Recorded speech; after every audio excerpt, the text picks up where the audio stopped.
La date du 14 octobre a été instituée depuis 2014 comme étant la Journée internationale pour la libération des prisonniers politiques et d'opinion, pour l'état de droit et la démocratie au Rwanda.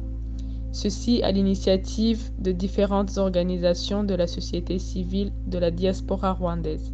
Cette journée est également dénommée Ingabire Day, en référence à Madame Victoire Ingabire Umuhoza, qui, comme Mandela, a été prisonnière politique pendant 8 ans en raison de son combat pour la justice et la démocratie. Madame Ingabire est une icône de la démocratie et de l'état de droit au Rwanda, et son parcours a été reconnu au-delà des frontières du pays.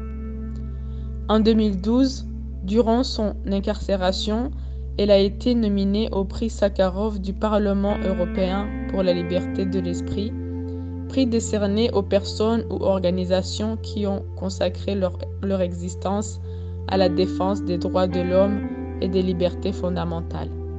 L'année passée, l'Association des droits de l'homme d'Espagne lui a décerné le prix international des droits de l'homme 2019. À l'occasion de cette journée, nous avons invité Madame Ingabire pour qu'elle nous dise quelques mots et elle a accepté. Nous l'écoutons depuis sa résidence à Kigali. Chers amis, la date du 14 octobre a été instituée comme étant la Journée internationale pour la libération des prisonniers politiques et d'opinion, pour l'état de droit et la démocratie au Rwanda, à l'initiative de différentes organisations de la société civile de la diaspora rwandaise. À l'occasion de cette journée, ces organisations m'ont demandé de faire un témoignage en tant que quelqu'un qui a passé 8 ans en prison en raison de son combat pour la démocratie. Je les en remercie. Mais plutôt que de faire un témoignage sur mon dossier personnel et ma vie en prison, ou sur le fait que je suis interdit de sortir dans mon pays, permettez-moi de me focaliser sur les cas d'autres personnes moins connues qui ont aussi besoin d'aide. Les gens qui ont besoin de votre aide. Faute de pouvoir parler de chaque cas en détail, je vais seulement évoquer 2 cas les plus récents et caractéristiques de la situation qui prévaut au Rwanda. Il s'agit des cas de Théophile Ndirutwa et de Venant Abayisenga.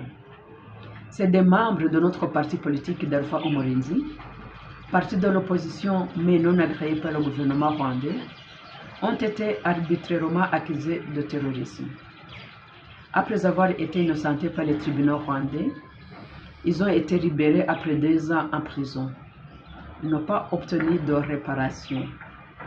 Mais ce qui a suivi est encore plus triste. Le 14 mai 2020, juste 4 mois seulement après sa sortie de prison, Théophile Ndirutwa a été attaqué sur son lieu de travail, une boutique qu'il tenait. Des criminels responsables de l'attaque, croyant atteindre Théophile, ont poignardé à mort un client qui se trouvait dans la boutique au mauvais moment. Théophile Ndirutwa a réussi à échapper de justesse. Cependant, au lieu que les vrais criminels soient poursuivis, c'est Théophile Ndirutwa et sa sœur Francine Mukantwari qui ont été arrêtés. Depuis, ils croupissent en prison, accusés injustement d'être les assaillants de l'attaque qui pourtant les visait.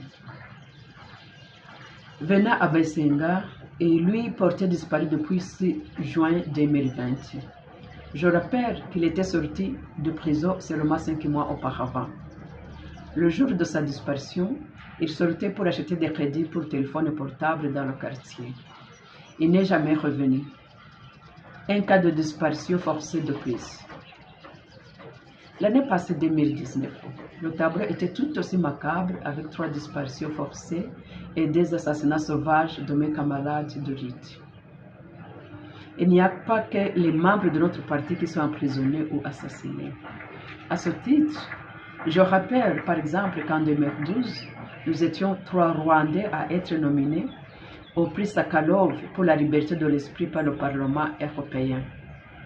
L'un de nous 3, Deograce Mushayidi, est encore en prison depuis plus de 10 ans. Ces quelques exemples montrent bien que le Rwanda a encore un long chemin à parcourir à ce qui concerne la situation des droits humains, la démocratie et l'instauration d'état de droit. Je termine ce message en m'adressant au gouvernement des pays qui soutiennent le Rwanda dans le domaine du développement économique. Chers pays amis, les valeurs de paix et de démocratie que vous chérissez tant chez vous sont également chères et essentielles au peuple rwandais. Il ne peut y avoir de développement durable sans la démocratie et sans le respect des droits humains. Le peuple rwandais compte sur votre soutien dans sa lutte pour la paix durable, la justice, la démocratie et l'instauration d'un état de droit. Je vous remercie.